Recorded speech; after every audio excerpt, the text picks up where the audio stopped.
주님께 영광의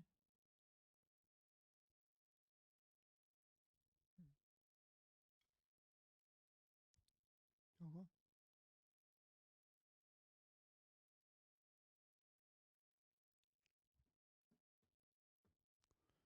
주님께 영광의 박수를 올려드리겠습니다.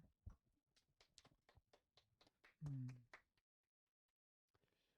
오늘 저희들이 예배당을 이제 새롭게 새로운 장소로 이렇게 새롭게 예배를 하나님께 드리게 되어서 감개무량합니다. 여러분도 정말 좋죠. 집에서 가정에서 예배 드리다가 아, 이렇게 공간이 생겼다는 게 그 자체만으로 감격스럽습니다. 하나님께 찬양을 올려드리고요. 또 우리 옆에 계신 우리 성도님들 우리 함께 인사했으면 좋겠습니다. 주님의 이름으로 환영하고 주님의 이름으로 사랑합니다. 네. 잡음이 많네.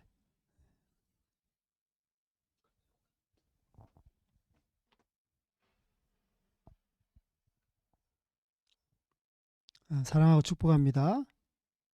사랑하고 축복합니다. 예, 됐습니다. 하울링이 생기는가 봐요. 예.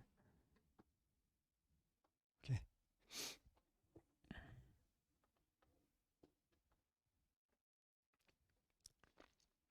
오늘 저희들에게 하나님께서 허락하신 말씀 우리 함께 누가복음 9장 57절에서 62절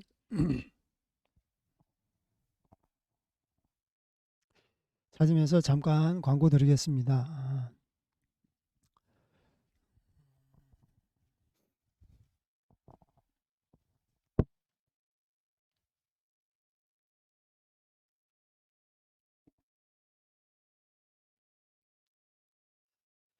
잠깐 광고 저기 교회 그 주소에 대해서 잠깐 말씀드리면, 물론 그 유튜브 방송 올리면 그 제목 옆에다가 저희들이 주소에 대해서 기록하겠지만 여기가 수원시 장안구 서부로 2161번지고요. 성지 빌딩 6층 601호 603호입니다. 603호 6층 603호. 비밀번호하고 비슷하네요. 네, 그래서 여기가 이제 바로 옆에 성균관대역입니다. 성균관대학교 있잖아요. 서울 캠퍼스도 있고 수원 캠퍼스가 있는데 여기 수원 캠퍼스 성균관대역 1호선 역이고 1번 출구에서 제가 위치상으로 1번 출구에서 나오면 도보로 5분 바로 이제 길만 건너면 이 성지 빌딩이 있습니다. 그래서 동일한 예배 시간은 주일 예배 10시부터 그리고 수요 금요 예배는 저녁 오후 7시부터 있습니다. 여러분 기억해 두시고 제목 유튜브 자막 밑에 제목 옆에 이제 주소도 기입할 것입니다. 여러분 참고로 해 주셨으면 감사하겠습니다. 우리 함께 하나님께서 주신 말씀 같이 한 목소리로 읽겠습니다. 길 가실 때 어떤 사람이 여짜오되 어디로 가시든지 나는 따르리이다. 예수께서 이르시되 여우도 굴이 있고 공중에 새도 집이 있으되 인자는 머리 둘 곳이 없도다 하시고, 또 다른 사람에게 나를 따르라 하시니 그가 이르되 나로 먼저 가서 내 아버지를 장사하게 허락하옵소서. 이르시되 죽은 자들로 자기의 죽은 자들을 장사하게 하고 너는 가서 하나님의 나라를 전파하라 하시고 또 다른 사람에게 이르되 주여 내가 주를 따르겠나이다마는 나로 먼저 내 가족을 작별하게 허락하소서. 예수께서 이르시되 손에 쟁기를 잡고 뒤로 돌아보는 자는 하나님의 나라에 합당하지 아니하니라 하시니라. 아멘.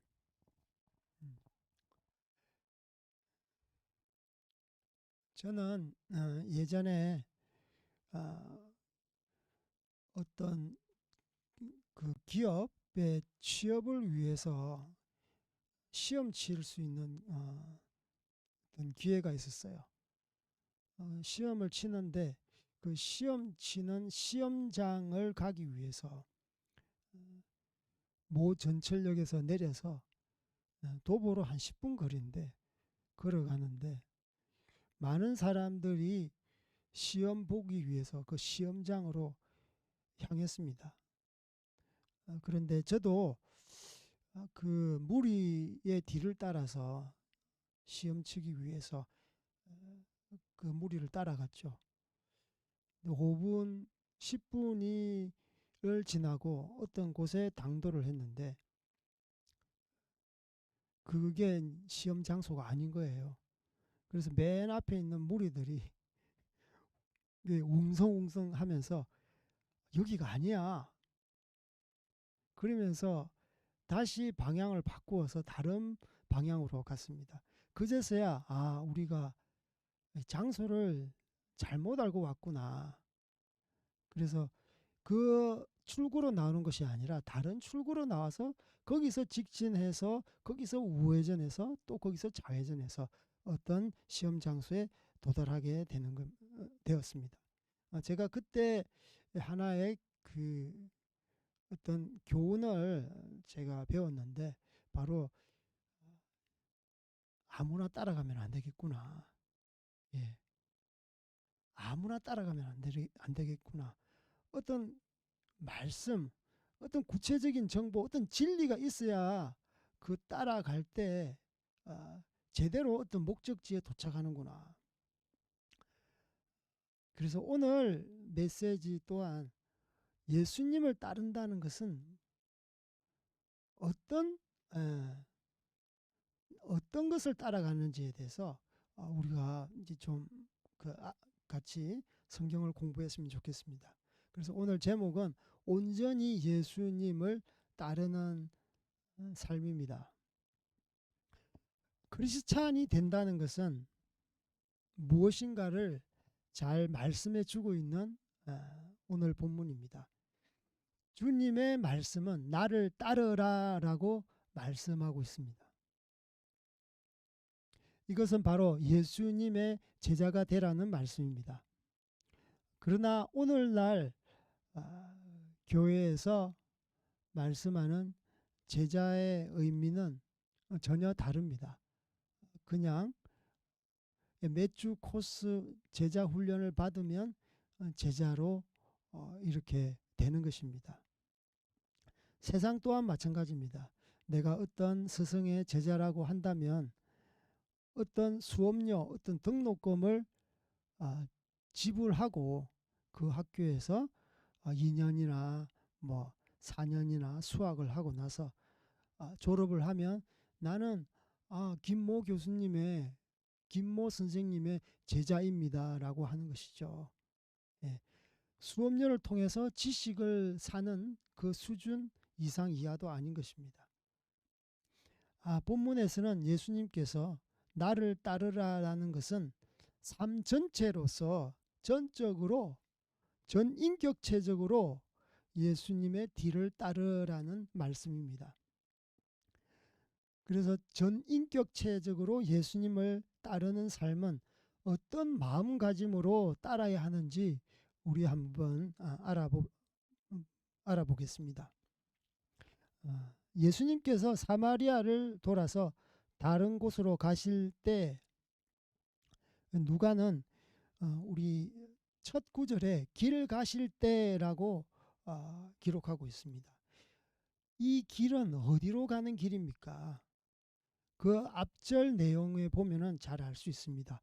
51절에 보면 예수께서 성천하실 기약이 차감해 예루살렘을 향하여 올라가기로 굳게 결심하시고, 그래서 우리가 아주 쉽게 유추할 수 있는 게, 이 길은 예루살렘을 향해서 가는 길이구나. 예수님께서 예루살렘을 향해서 올라가기로 굳게 결심했어요. 변경 사항이 아닌 것이죠. 그래서 이 길은 예루살렘으로 향하는 길입니다. 예루살렘에 뭐 때문에 갑니까? 예수님께서 십자가에 달려 돌아가시기 위해서 죽으러 가시는 길이에요. 이 길은 세상의 영광을 취하기 위해서 가는 길이 아닙니다. 어떤 왕좌를 차지하기 위해서, 어떤 통치자의 자리에 오르기 위해서, 세상 권력에 오르기 위해서 가는 길이 아닌 것이죠.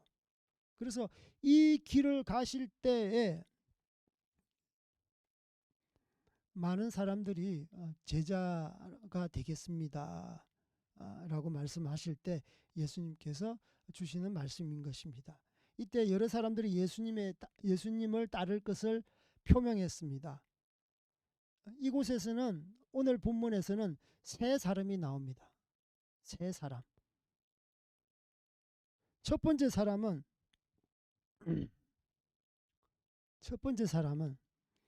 우리가 첫 번째 구절에 읽었듯이 57절에 어떤 사람이 여짜오되 어디로 가시든지 나는 따르리이다. 자기가 주동적으로 예수님께 나는 당신의 제자가 되겠습니다. 당신을 따르겠습니다. 어디를 가더라도 나는 당신을 쫓겠습니다. 라고 말을 하는 것이죠. 얼마나 감동적입니까? 헌신하는 사람들이 부재한 이러한 시대에 예수님을 따르겠다고 주동적으로, 적극적으로 나오는 이 사람. 그러나 예수님께서는 이 주동적으로 나오는 이 헌신된 자에게 찬물을 끼얹습니다. 예수님께서 그 뒷절에 이렇게 말씀하십니다. 여우도 굴이 있고 공중에 새도 집이 있으되 인자는 머리 둘 것이 없다 라고 하시면서 그 적극적인 헌신 앞에 찬물을 끼얹는 말씀을 하십니다. 이 사람은 나름대로 예수님의 가르침, 예수님의 말씀을 깨달았습니다. 자기 나름대로 깨달은 것이죠. 나 예수님 따르면 좋겠다. 예수님께서 어디로 가든지 나는 따라서 예수님의 제자가 되어야 되겠다. 그러나 예수님께서는 이 팩트를 말씀하시면서 나의 길은 너의 길과 다르다라고 하시면서 인자는 머리 둘 곳이 없다라고 사실 완곡한 거절을 하신 것입니다. 예수님께서 가시는 길은 어떤 길입니까? 아까 우리가 복선에 깔려있는 예루살렘으로 가시는 그 길에서 알 수 있듯이 예수님께서는 죽으러 가는 길입니다. 이사야 53장에 이사야 선지자는 예언을 했습니다. 예수님은 세상 죄를 짊어지고 죽기 위해서 어린 양으로 오셨다라고 말씀하셨어요. 예수님은 모든 인류의 죄를 짊어지시고 십자가의 길을 가시는 분. 그 십자가에서 희생을 통해서 우리의 죄를 도말하시기 위해서 십자가 희생의 길로 가는 길이었습니다. 그러나 이 헌신된 사람은 다른 길을 생각했던 것 같아요. 예수님께서는 마음을 보는 통찰력을 갖고 계십니다. 바로 여우도 굴이 있고 공중에 나는 새도 집이 있으되 나는 머리 둘 곳이 없다라는 것은 이 사람의 마음을 간파하고 말씀하시는 거예요. 이 사람의 헌신의 그 결과물은 세상에 안락하고 평안한 집, 그러니까 세상에서 좋은 집에 살겠다고 하는 거예요. 세상에서 좋은 집을 살려면 세상의 권력을 취해야 됩니다. 세상의 재물을 취해야 돼요. 세상의 부귀 영화를 취해야만이 좋은 집에 살 수 있는 겁니다.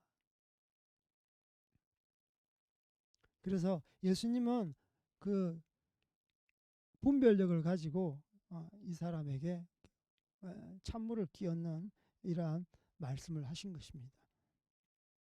우리가 예를 들어서 신학대학원에 가서 내가 하나님 앞에 헌신하겠습니다. 목사가 되어서 주님의 말씀을 선포해서 많은 자들이 하나님 말씀을 제대로 가르치고 그리고 복음을 전가하는 자로 살겠습니다. 그러한 이제 헌신으로 신학교를 가지만 정작 졸업을 하고 목사 안수를 받으면 어떤 길로 갑니까? 고난의 길로 가지 않습니다. 대형교회 목사 밑에 부목사로 갔으면 좋겠다. 그래서 이력서를 내더라도 대형교회 부목사 이력서를 내는 것이죠. 또 수도권 외에 벗어나지를 않습니다. 예, 지방에는 사실 복음의 불모지가 많잖아요. 경상도, 경남, 부산, 대구 이런 곳에는 복음의 불모지가 많아요. 그런데 서울 수도권을 벗어나지 않는 이러한 형태는 너희들의 헌신이 세상적인 헌신이구나라고 따끔하게 회초리를 대시는 말씀 아니겠습니까?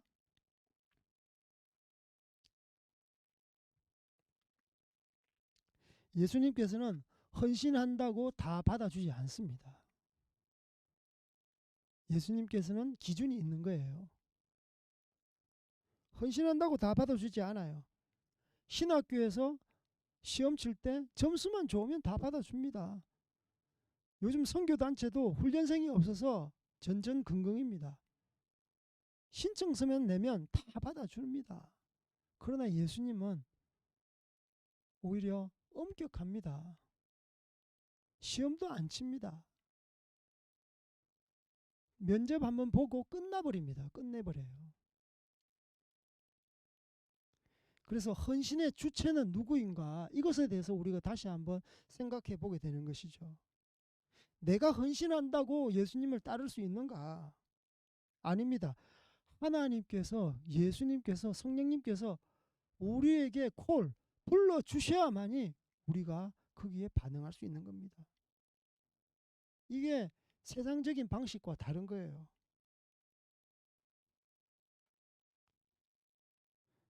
그래서 우리가 하나님 앞에 헌신했을 때 저희를 우리가 항상 파악해야 됩니다. 내가 혹시 이 종교적으로 부귀 영화 어떤 안락을 취하기 위해서 내가 이 길을 택하는가, 아니면 정말 예수님의 제자로서 예수님을 따르는 자로서 살기 위해서 복음 전파를 하기 위해서 풀타임으로 주님 앞에 헌신하기 위해서 가는 길인가. 그래서 이 첫 번째 사람은 나쁜 헌신, 잘못된 헌신을 통해서 예수님께서 호되게 질책을 당하는 것입니다. 뭔가 혜택을 얻을까 생각을 했던 것이죠. 예수님의 길에는 관심이 없었습니다. 그래서 인자가 머리 둘 곳이 없다라는 말은 다른 말로는 예수님의 길은 좁은 길이다라는 것을 말씀하고 있는 거예요. 세상은 세상 영화의 길이 아니고 좁은 길로 걸어가는 그러한 길이다. 마태복음 7장에 보면은 예수님께서 말씀하시는데 7장 13절 14절 좁은 문으로 들어가라. 멸망으로 인도하는 문은 크고 그 길이 넓어 거리로 들어가는 자가 많고 생명으로 인도하는 문은 좁고 길이 협착하여 찾는 자가 적음이라. 인자가 머리 둘 곳이 없다라는 말은 그냥 정처 없이 떠돈다. 뭐 이런 말 문자 그대로 해석하면 안 돼요. 그 깊은 뜻은 좁은 문인 것입니다. 세상의 넓은 문이 아니라 좁은 문으로 들어가는 자가 예수님을 따를 수 있는 그러한 자격 요건이 기준이 된다라고 말씀하시는 거예요. 누가복음 18장에는 그 나름대로 헌신된 청년이 나옵니다. 이 청년이 일명 부자 청년이라고 하죠. 누가복음 18장에 보면 부자 청년의 삶은 되게 좋습니다. 읽어보면 그 분위기 정황을 알 수 있습니다. 영생을 추구한 것을 보면은 희망과 활력이 넘치는 청년이었습니다. 어릴 때부터 그 청년은 지금 장성할 때까지 모세 10계명을 그래도 잘 준수한 지켰던 모범 청년이었습니다. 누가복음 18장 18절에는 자기가 관원이라고 말씀하고 있습니다. 자기의 그 세상 직업이 관원이에요. 지금으로 말하면 공무원입니다. 고위공직자예요. 세상에서 성공한 젊은입니다. 그런데 이 청년에게 예수님은 답변합니다. 내가 온전하고자 할진대 가서 내 소유를 팔아서 가난한 자들에게 주라. 그리하면 하늘에서 보화가 내게 있으리라. 그리고 와서 나를 따르라 라고 했습니다. 하지만 이 부자 청년은 재물이 많은 용거로 어떻게 반응했습니까? 근심하고 자기 길로 돌아가 버렸다라고 성경은 기록하고 있습니다. 나름대로 모세 오경을 잘 지키건 부자 청년이었지만 그 마음 가운데는 세상 재물과 세상 성공과 세상 성공하고자 하는 그 마음이 꽉 차 있었던 것이죠.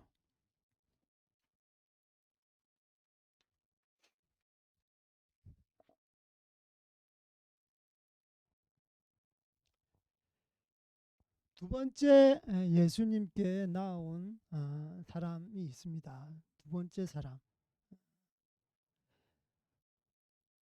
59절에 보면 예수님께서 나를 따르라 라고 말했을 때 이 사람은 나로 먼저 가서 내 부친을 장사하게 하옵소서 라고 대답을 합니다. 아니죠. 뭐 요청을 하는 것이죠. 지금은 첫 번째는 내가 예수님을 따르겠습니다. 자기가 주도적으로 적극적으로 나온 사람입니다. 반면에 이 두 번째 사람은 예수님께서 불러주셨어요. 너 나를 따르라라고.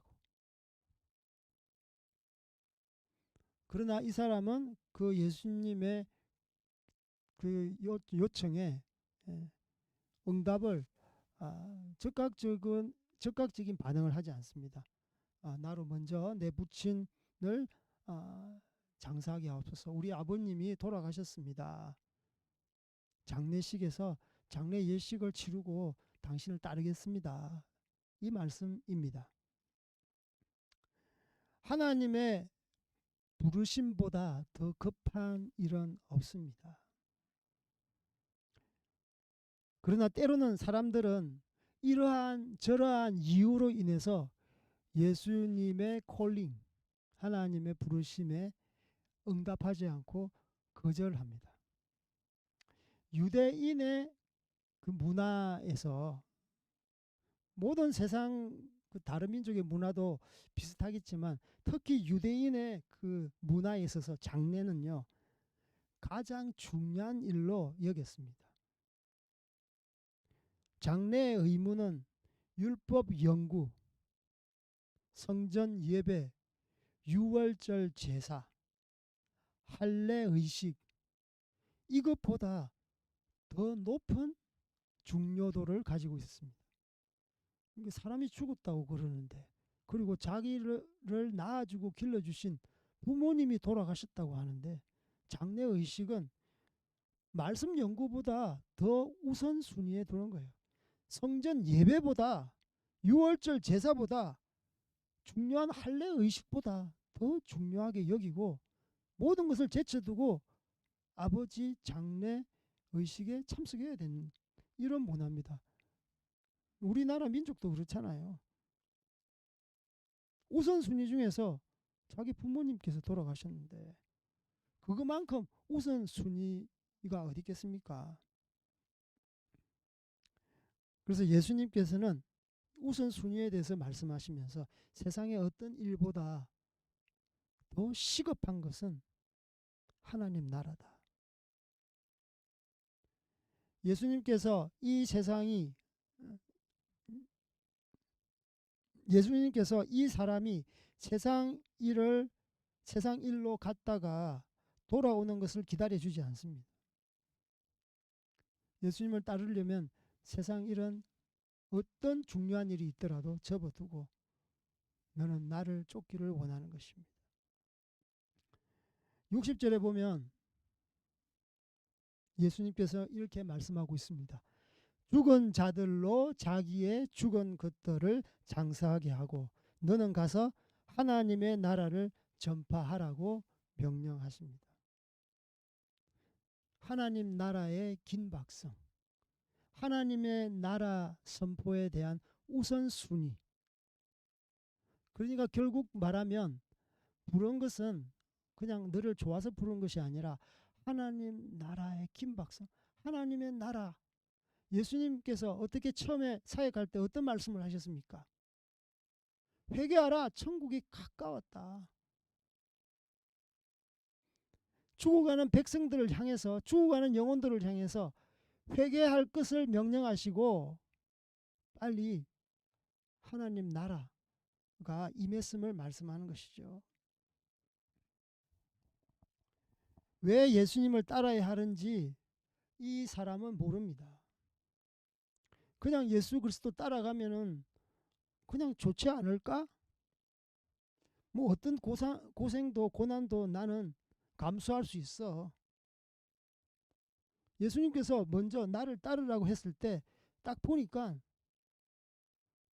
이 사람은 어떤 고난도 십자가의 길도 좁은 길도 갈 수 있을 만큼 딱 돼 있는 거예요. 그래서 예수님께서는 먼저 콜링하신 겁니다. 그런데 이 사람은, 두 번째 사람은 목적성이 결여된 거예요. 그냥 예수님이 따라가면은 그냥 좋겠다. 예수님이 너무 사랑해서.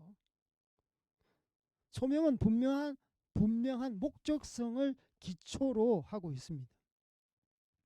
군대에서 이제 비유하면 군대에서 군사령관이 어떤 사병을 부릅니다. 오상병, 오병장 부르잖아요. 그냥 부릅니까? 그냥 좋아서 부릅니까? 지금 이 전쟁이라는 난리통에 그냥 부르지 않아요. 어떤 임무, 어떤 사명을 주기 위해서 부르는 거예요.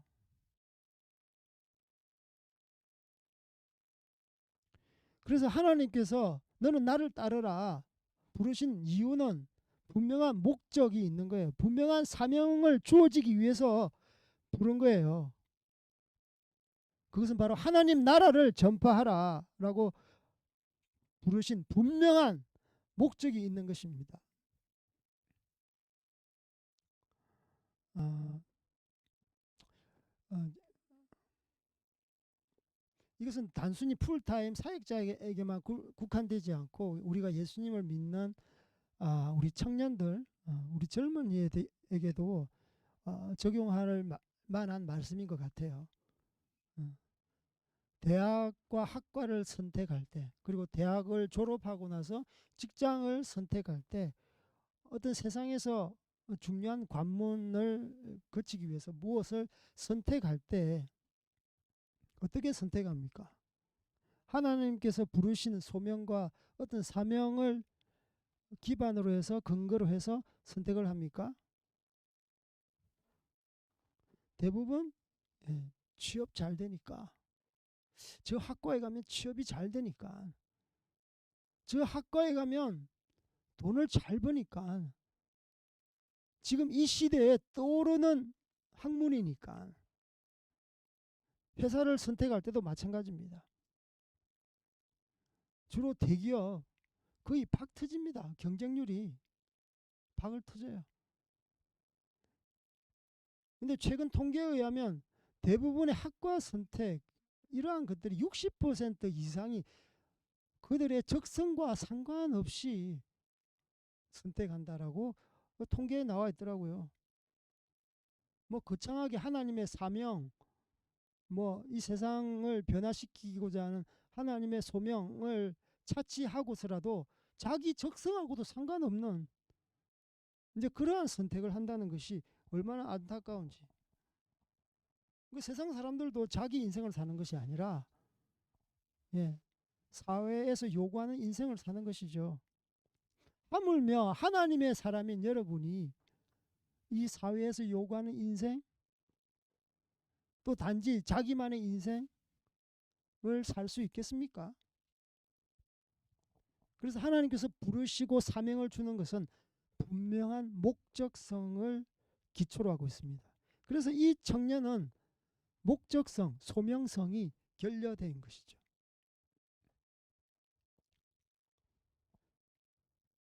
목적은 분명합니다. 세상 나라보다 하나님 나라를 사모하라고 말씀하는 것입니다. 하나님을 나라로 사모할 때, 나라를 사모할 때 너를 통해서 하나님의 나라가 선포되고 하나님 나라가 확장되기를 원하는 것이죠. 그래서 예수님께서는 회개하라 천국이 가까웠느니라 라고 말씀하시면서 예수님의 가르침을 이 땅 가운데 선포하는 것입니다. 죽은 자들로 죽은 자들을 장사하라. 이것은 생명과 그 사망에 대해서 말씀하시는 거예요. 사망보다 영원한 생명이 얼마나 소중한지를 지에 대해서 말씀하는 거예요. 생명의 가치가 어떤 세상적인 일보다 더 중요한 것을 말씀하는 거예요. 생명의 가치. 하나님 나라를 전파하는 것은 생명을 전하는, 영원한 생명을 전하는 구원사역과 동일한 것입니다.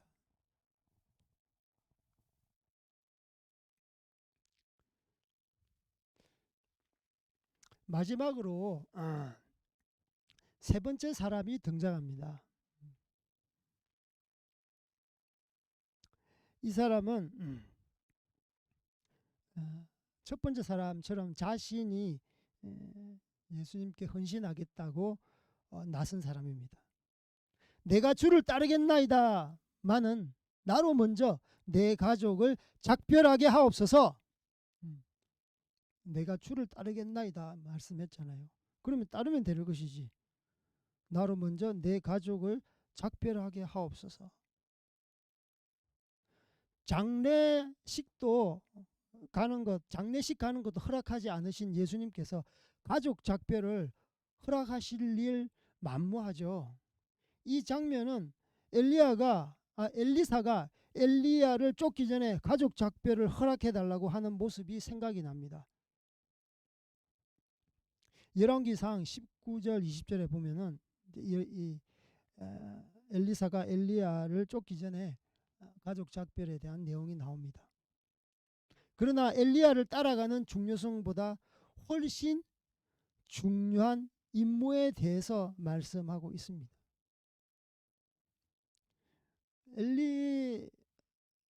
엘리야는 사람이잖아요. 엘리야는 가족 작별을 허락했습니다. 그러나 예수님께서 부르신 것은 사람의 부르심, 사람 중에서도 선지자, 사역자가 부르신 거하고 차원이 다릅니다. 아무리 거룩한 사람이 불러도, 아무리 높은 사람, 자기보다 높은 뭐 권력자든지 지위가 높은 자라도, 돈이 있는 자라도, 그리고 영성이 있고 거룩한 자라도 사람이 부르는 거하고 하나님이 부르신 것하고는 차원이 다른 것입니다. 거룩한 사람을 따르는 것보다 우리의 이름을 부르시고 사명을 주신 예수님을 따르라는 말씀입니다. 예수님께서는 62절에 이렇게 대답합니다. 손에 쟁기를 잡고 뒤를 돌아보는 자는 하나님 나라에 합당치 아니하리라. 예수님께서는 딱 부르지게 말씀하십니다. 이런 자에게는 하나님 나라에 합당치 않다고. 예수님께서는 비유를 통해서 농경 문화의 교훈을 적절히 사용하십니다. 쟁기를 잡고 뒤로 돌아보는 행위는 있을 수 없어요. 만약에 여러분 쟁기를 잡고 농사 일을 하는데 막 좌우를 돌아보고 심지어 뒤를 돌아본다면 그 쟁기로 제대로 된 농사를 지을 수 있겠습니까? 고랑을 바르게 팔 수 있겠습니까? 전혀 아니죠. 이러한 자는 하나님 나라에 합당치 않다는 겁니다. 그래서 쟁기를 잡고 뒤를 본다는 말은 두 마음을 품는 자를 말씀하고 있습니다. 예수님께서는 두 마음을 품는 자는 하나님 나라에 합당치 않다. 이런 사람은요, 예수님의 뒤를 쫓는 것도 고사하고 하나님 나라 천국에 들어가는 것도 합당치 않은 거예요. 그 비근한 예로 산업재해를 들 수 있는데, 이게 산업 현장에서 어떤 제조업 일을 하면 그 무시무시한 어떤 기계가 자동적으로 돌아가고 있는데, 거기서 어떤 일을 할 때 막 두 마음을 품으면 그 일에 집중하지 못해요. 그래서 그 일을 하다가 다른 생각을 하거나 다른 행동을 하면 큰 사고가 일어나는 거예요. 어떤 사람은 심지어 목숨을 잃기도 해요. 산업재해 현장에 보면은 얼마나 많은 사람들이 크고 작은 사고로 그렇게 고통을 당하고 있습니까? 좀 한다고 생각할 때 그것은 교만이죠. 두 마음을 품는 것입니다. 예수님도 믿고 나도 믿고 교회도 다니면서 세상 길로 따라가고 두 마음을 품는 자들입니다. 이런 자는 하나님 앞에서 합당치 않는 거예요. 이런 자는 교만한 자예요. 세상 사람들은 아예 교만하죠. 그러나 교회에 다니면서 예수님의 말씀 가르침을 따른다고 하지만 이렇게 두 마음을 품는 자는 오히려 해가 되는 것이죠. 그래서 고린도전서 10장에는 선줄로 생각하는 자는 넘어질까 조심하라고 그랬어요. 뭔가 좀 한다고 할 때 교만의 영이 들어가는 거예요.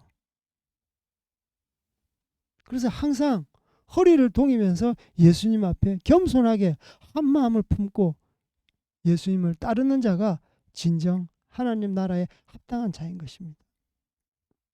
사도 바울의 헌신은 한 마음을 품고 예수님의 가르침을 따르는 삶이었습니다. 빌립보서 3장 한번 찾아보겠습니다.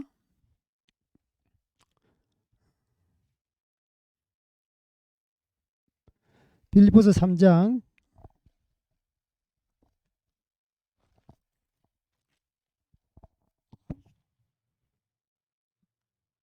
빌립보서 3장 7절로 9절 말씀.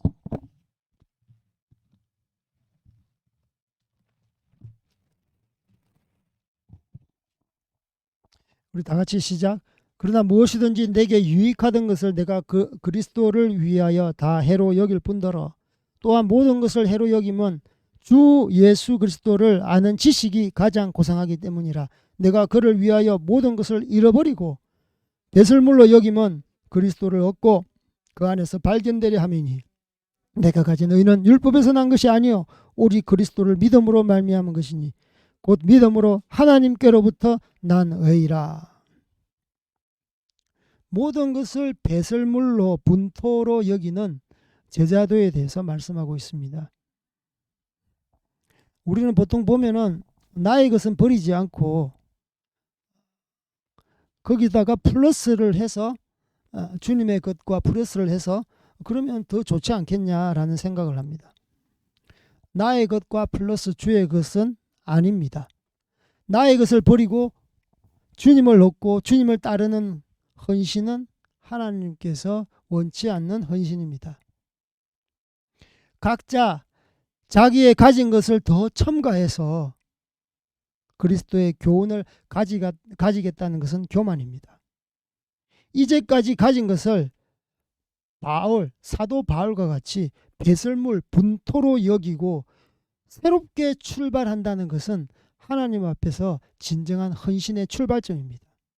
그러므로 주님을 따른다는 것은 이전의 것을 버리는 삶의 전환을 의미합니다.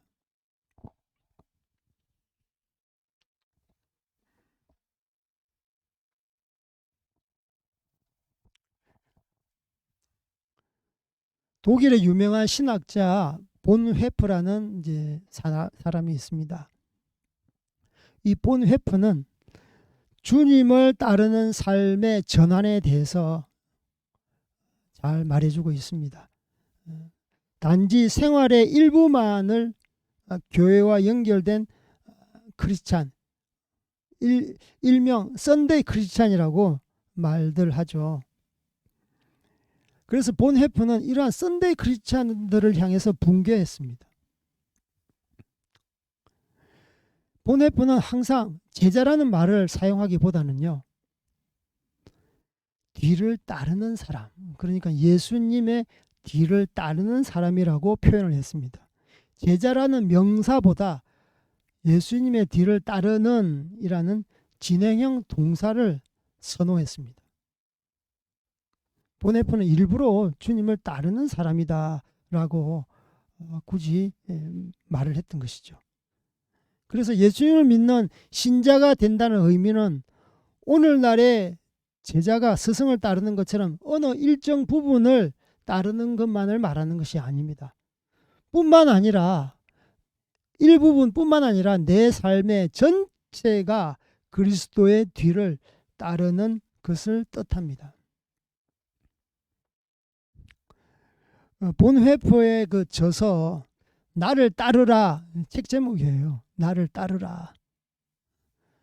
이 고전 기독교 서적인데 여러분도 한번 읽었으면 좋겠습니다. 나를 따르라에서 본회포는 제자도에 대해서 이렇게 말을 합니다. 굉장히 어려울 수도 있는데요. 한번 귀를 열고 들어보셨으면 좋겠습니다. 비범성과 은밀성의 긴장 관계에 놓인 제자도. 다시 한번 말씀드릴게요. 비범성과 은밀성의 긴장 관계에 놓인 제자도에 대해서 본회프는 말하고 있습니다. 제자는요, 예수님을 따르는 사람은 비범해야 된다라고 말하고 있어요. 바리새인보다 더 나은 이것에 대해서 비범성이라고 말하고 있습니다. 너희 의가 서기관과 바리새인과 더 낫지 못하면 결단코 천국에 들어가지 못하리라. 마태복음 5장 20절의 말씀이 있죠. 그래서 그리스도를 따르는 사람은 비범해야 된다. 비범이 평범하지 않다는 말이죠. 그런데 본회포는 비범함이 우리의 목적이 아니다. 예수님을 따르는 사람은 비범해야 되는데 비범함이 목적이 아니다라고 말씀하고 있는 거예요. 비범함 그 자체가 목적이라면 제자도는 순식간에 사라진다. 제자도의 목적은 오직 예수 그리스도. 그리고 비범함은 어떤 특별함이 아니라 일상성을 내포하고 있다. 일상성, 우리의 일상적인 삶이죠.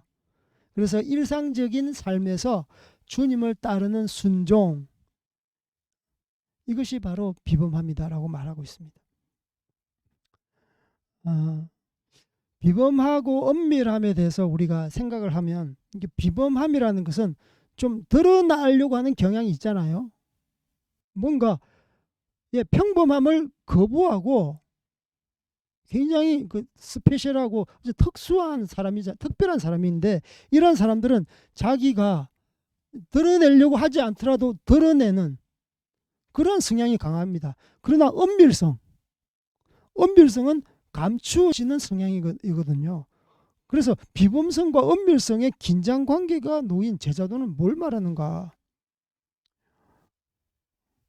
그는 이렇게 말해요. 예수님은 제자들에게 비범성을 위해서 세 가지의 은밀성을 제시했다. 비범성을 위해서 세 가지 은밀성을 제시했는데, 그 세 가지 은밀성이 뭔가? 첫째 선행이고, 둘째 기도고, 셋째 경건, 금욕이다라고 말씀하고 있습니다. 경건.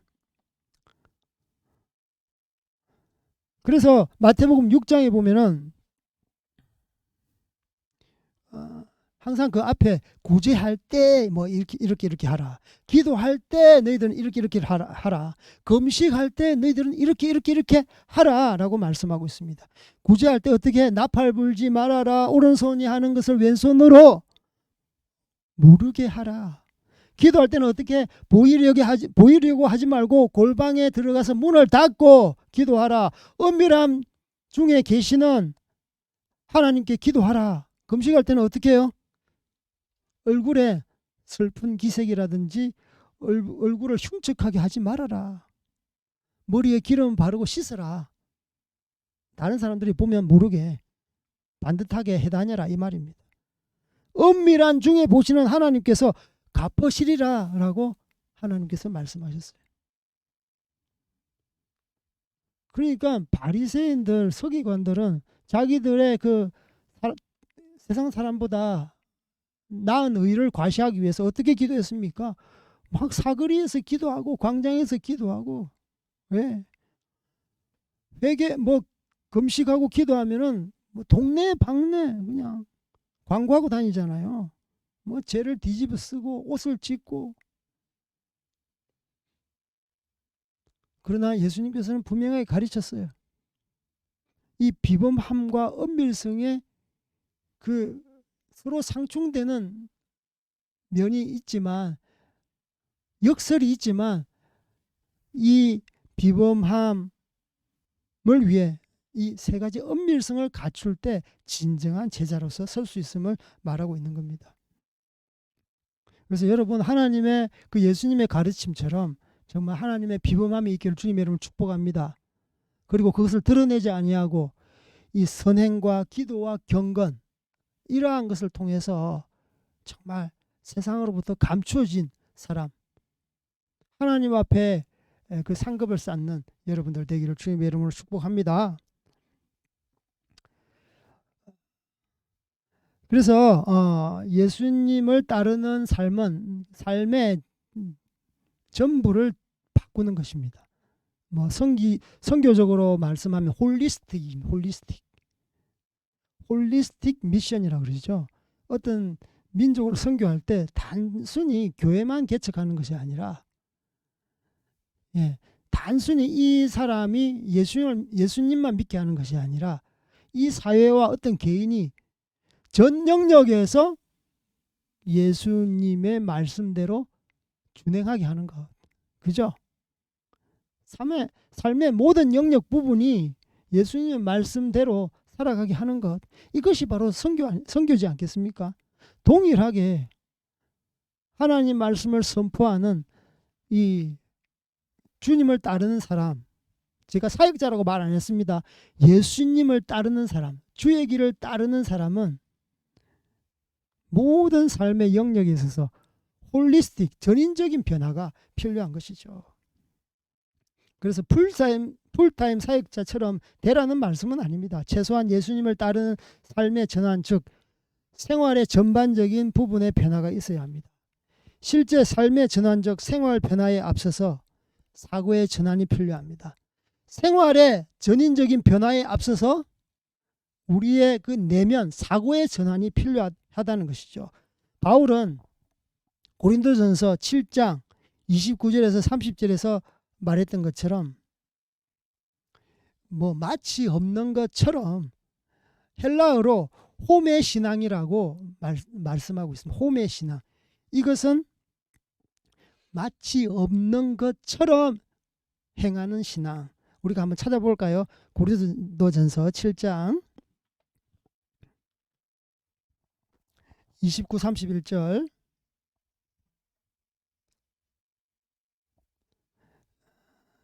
형제들아 내가 이 말을 하노니 그때가 단축하여 진 고로 이후부터 안에 있는 자들은 없는 자 같이 하며 우는 자들은 울지 않는 자 같이 하며 기쁜 자들은 기쁘지 않는 자 같이 하며 매매하는 자들은 없는 자 같이 하며 세상 물건을 쓰는 자들은 다 쓰지 못하는 자 같이 하라. 이 세상의 외형은 지나감이니라. 아멘. 우리가 예수님을 따라가는 사람 삶은 이러한 것입니다. 있으나 연연하지 말라. 홈의 신앙 마치 없는 것처럼 우리의 신앙을 일구어 가는 것입니다. 소유냐 존재냐 이제 그러한 철학적인 질문이 있지 않습니까? 세상 사람들은 뭘 소유하느냐에 대해서 관심이 있어요. 그러나 정작 중요한 것은 우리의 존재입니다. 존재는 우리의 정신, 우리의 육체 이것을 말하는 것이 아니고 기독교적인 존재는요 우리의 영혼입니다. 육체는 쇠하여 없어지지만 우리의 영은 어떻게 하나님 앞에 나아가는 거예요. 불멸한 겁니다. 예수님 믿는 사람이든 예수님 믿지 않는 자든 육체의 이 허물을 벗으면 육체가 쇠하면 하나님 앞에서는 영만 남는 것이에요. 그래서 존재 자체는 영인 것입니다. 육은 사라지지만 영은 영원합니다. 인간은 영적 존재이기 때문에 그렇습니다. 그래서 이 세상의 소유 있어도 마치 없는 것처럼 그렇게 신앙을 생활할 때 우리가 진정한 예수님을 따르는 제자도의 삶을 살 줄로 제가 믿습니다.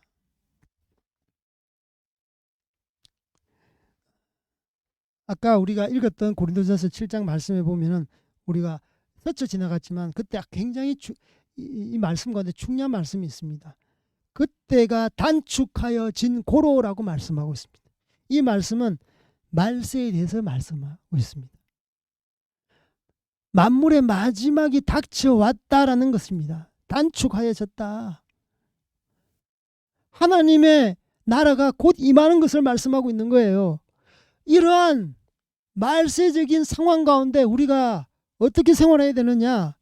마치 없는 것처럼 생활하라고 말씀하고 있는 거예요. 바로 지금 우리가 적용되어야 되는 말씀이죠. 있으나 그게 연연하면 안 되는 겁니다. 아내가 있지만 아내가 없는 것처럼, 돈이 있지만 돈이 없는 것처럼, 비록 내가 가난하지만 가난이 없는 것처럼, 그죠? 자녀가 있는 것 있지만 자녀가 없는 것처럼, 내가 지금 건강이 있지만 건강이 없는 것처럼, 주님 안에서 굉장히 겸비한 말씀이에요. 그래서 어떤 상황, 어떤 고난, 어떤 핍박이 닥쳐와도 이제 이러한 스피릿으로 이러한 생활을 영위한다면 어떤 문제, 어떤 고난도 끄떡 없는 겁니다. 그렇지 않습니까, 여러분?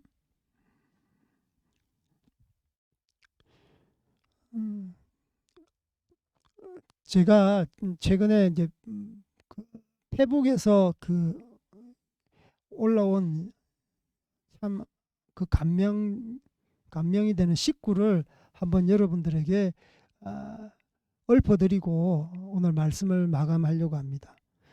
한 여신도가 건강을 잃은 남편이 병원에 입원하게 되었는데 변간호하면서 이렇게 자기의 생각을 기록한 아름다운 시인데 단지 아름다운 것이 아니라 정말 우리가 이 세상 가운데 살 때 있으나 없는 것 같이 신앙생활을 해야 된다는 것을 굉장히 강조하는 시입니다. 우리 함께 이 시에 대해서 우리 함께 나누었으면 좋겠습니다.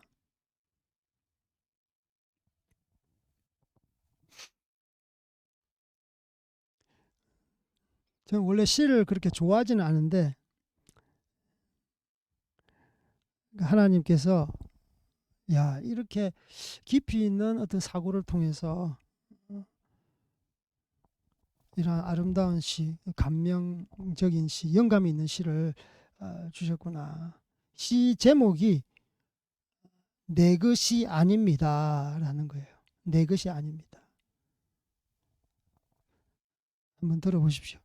심혈을 기울여 아름답게 꾸민 우리 집, 잡지에도 여러 번 나온 아름다운 이 집이 한때는 가장 큰 자랑이었다. 하지만 남편이 아프고 보니 내가 있을 곳은 궁궐 같은 집이 아니라 몇 평 안 되는 비좁은 병실. 피곤한 내 한 몸 누일 곳은 푹신하고 안락한 침대가 아니라 딱딱하고 좁은 보조 침상이었다. 나와 관심을 받았던 수많은 그릇들도 남편과 함께하는 병실에서는 아무 소용이 없었다. 황량한 이 병실에서 쓸 수 있는 건 보잘것없는 플라스틱 접시와 종이컵 뿐이었다. 붙박이장에 가득 담겨 있던 수많은 옷들과 명품 백들, 이 또한 내 것이 아니었다. 남편과 함께하는 병실에선 그저 편한 옷이면 좋았고 귀히 여기던 명품 백도 아무 필요가 없었다. 어디 그뿐이었을까? 20년 넘게 내 자랑이었던 남편도 내 것이 아니었다. 의사들은 말한다. 마음의 준비를 하라고. 이 또한 내 것이 아니라고. 이젠 알고 있다. 내 분신, 내 생명, 내가 사랑하는 이들조차 전부 내 것이 아니라는 것을. 이들 또한 그분이 내게 잠시 맡겼던 선물임을 나는 잊고 있었다. 같은 이유로 남편의 건강에 대한 근심, 염려 또한 이제 내 것이 아니다. 의사가 아무리 무서운 말을 해도 그것은 내 것이 아니다. 내 아버지의 것이다. 모든 근심거리 다 주께 맡기고 내 남편 또한 주께 맡기고 나는 이 밤을 또 기다린다. 내 것이 아닌 걸 내 것인 양 소유하며 자랑하며 욕심내었던 내 무지를, 내 교만을, 내 과거를 회개하며 나는 오늘도 눈물로 기도한다. 삶의 아픈 고난을 통해서 내 것이 아니다라고 이렇게 시를 적고 있습니다. 우리가 고린도전서 7장 말씀처럼 예수님을 따르는 삶은 세상에서 우리가 많은 소유가 있습니다. 재물도 있고 우리의 어떤 지위도 있고요. 우리의 그 학식, 배운 지식 또한 있습니다. 그리고 우리의 주변에 사랑스러운 우리 자녀들도 있고 우리의 삶을 영위하도록 어떤 건강이 있습니다. 그러나 이것 또한 사라집니다. 어떻게 보면 전체적으로 소유에 불과해요. 소유에 불과해요. 인간의 존재는 영입니다. 인간의 존재는 영밖에 없습니다. 영은 영원하기 때문에. 그래서 정말 여러분 있지만 없는 것 같이 우리의 삶을 살아내는 여러분 되기를 주님의 이름으로 축복합니다. 그리고 예수님을 따르는 자 되기를 축복합니다. 소명받은 자는 분명한 목적이 있습니다. 그냥 그저 그렇게 사는 인생이 아니라 하나님의 부르심 앞에 합당한 자로서 사는 여러분 되기를 주님의 이름으로 축복합니다. 우리 함께 기도할 때 오늘 주신 말씀, 내가 예수님을 따르겠습니다. 나의 전 인격체가, 나의 삶의 전체가 예수님을 따르게 하여 주시옵소서. 영을 살리는 생명의 가치를 아버지 이 땅 가운데서 선포하는 하나님 나라를 선포하는 저희들 되게 하여 주시옵소서.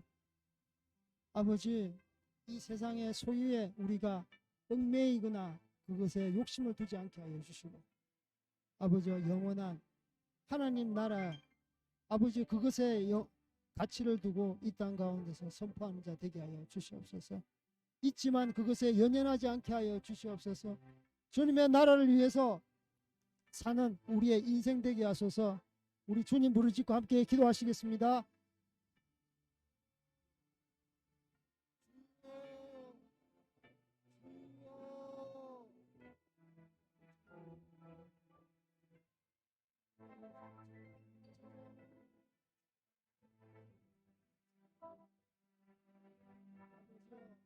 주님께서 나를 따르라고 했을 때 우리가 세상 일로 인해서 방주하고 아버지 우리가 어떻게 당신을 따라갈 수 있겠습니까?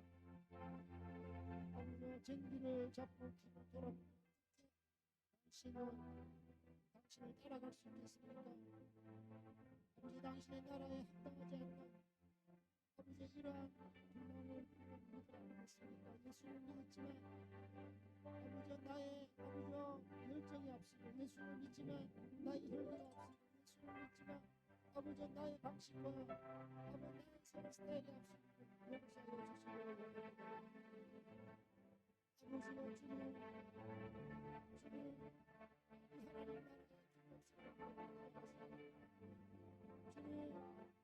이 땅과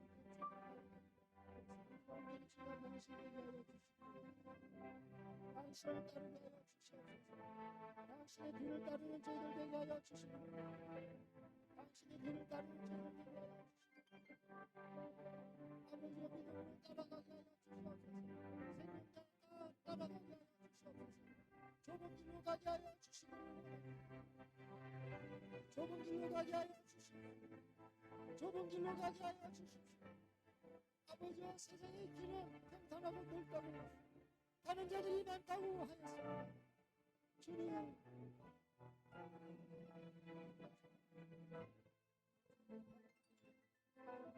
되게 하여 주시옵소서.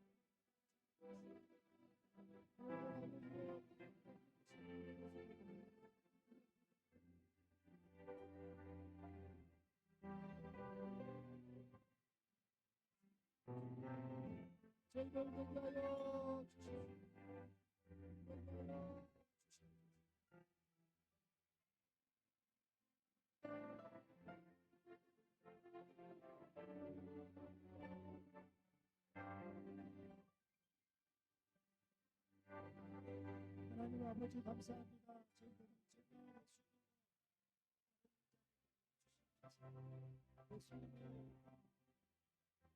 단지 믿는 수준으로 믿고 예수님의 가르침 따라 따르는 삶 되게 하여 주시옵소서. 예수님이 예루살렘으로 갑니다.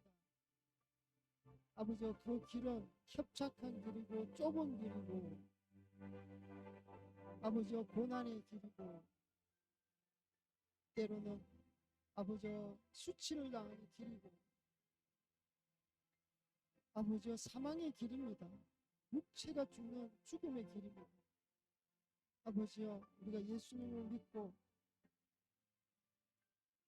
단지 이 세상에 영화를 쫓는 자 되지 않게 하여 주시옵소서. 아버지 우리가 온전히 예수님을 따르는 자 우리의 생각과 사고와 우리의 삶의 모든 패턴과 모든 것이 바뀌어서 예수님을 따라가는 자 되게 하여 주시기를 원합니다. 아버지여 우리가 온전히 주님 앞에서 따라갈 때 혹시 우리의 걸림돌이 되는 죄가 있습니까?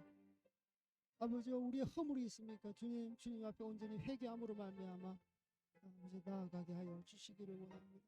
우리 앞에 당한 경주를 아버지여 경주하게 하소서. 예수님을 바라보면서 나아가게 하여 주시옵소서. 두 마음 품지 않고 나아가게 하여 주시옵소서. 세상의 모든 아버지여 소유욕에서 벗어나게 하여 주시옵소서.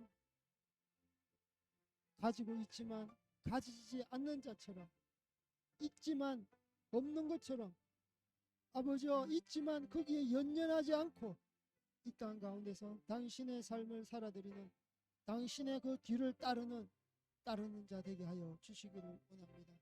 주님 아버지 이 새해 저희들 다시 한번 새롭게 하여 주시옵소서.